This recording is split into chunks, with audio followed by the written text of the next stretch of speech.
Vous voulez lombricomposter? On vous explique tout. Cela vous permet de diminuer le poids de vos poubelles et de réaliser un geste éco-citoyen pour la planète. Que mettre dans votre lombricomposteur? Vous pouvez mettre dans votre lombricomposteur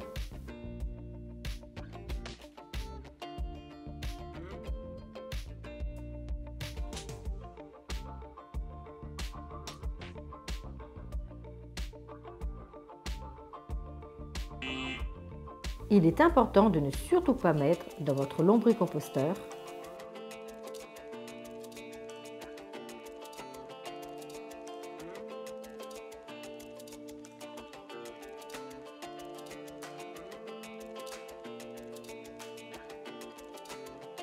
Comment lombricomposter?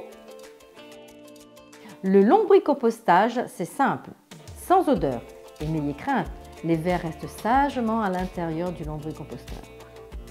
Votre lombricomposteur est monté, mais attention, avant de commencer les apports, il est important de laisser jeûner les vers durant une semaine car ils ont fait un long voyage stressant. Vous allez commencer les apports à raison d'une poignée de déchets alimentaires par semaine. Vous pourrez ensuite les augmenter progressivement à 2 poignées par semaine. N'ayez crainte, la population de vers s'adaptera à la quantité de déchets fournis. Au quotidien, pour bien lombricomposter, il est essentiel que vous apportiez autant de matière humide que de matière sèche. Pour plus de simplicité, n'hésitez pas à constituer un stock de matière sèche à proximité de votre lombricomposteur. Et pour accélérer la décomposition, pensez à tout découper en petits morceaux. Votre lombricomposteur ne dégage pas d'odeur. C'est bon signe, tout va bien. Au contraire, s'il dégage une odeur, cela doit vous alerter. C'est que votre compost est trop humide et manque de matière sèche. Pour rétablir l'équilibre, il vous suffit simplement de rajouter du carton en petits morceaux. Dans le cas contraire, s'il est trop sec, diminuez l'apport de matière sèche. Votre lombricomposteur est un lieu de vie pour de nombreuses petites bêtes. Elle transforme la matière organique en compost. N'hésitez pas à prendre bien soin d'elle. Comment effectuer la rotation des étages du lombricomposteur et récupérer le compost? Lorsque votre premier étage est plein, il vous suffit simplement de rajouter le deuxième pour pouvoir continuer vos apports. Avez-vous remarqué ces petits trous situés sur les étages? Ils permettent aux vers de circuler librement entre les étages.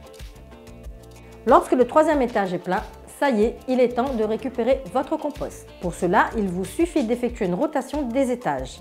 Faites passer l'étage du bas sur le premier étage et laissez ouvert le couvercle de manière à ce que les vers redescendent dans les étages inférieurs. C'est maintenant le moment de récupérer le compost. Afin de ne pas blesser les vers, grattez délicatement avec une fourchette ou une cuillère pour récupérer le compost.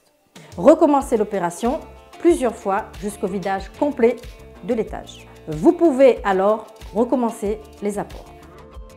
Comment utiliser votre lombricompost? Utilisez le lombricompost pour rempoter vos plantes. Pour cela, il vous suffit de mélanger 1/3 de lombricompost avec 2/3 de terre.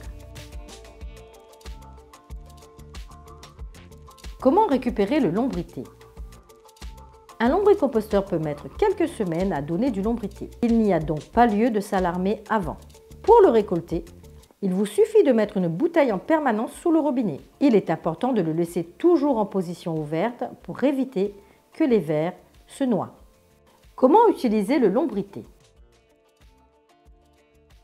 Pour utiliser le lombrité, il vous suffit de diluer 1 volume de lombrité dans 9 volumes d'eau. Vous pouvez arroser vos plantes avec le lombrité préalablement dilué ou alors vaporisez-le directement sur les feuilles.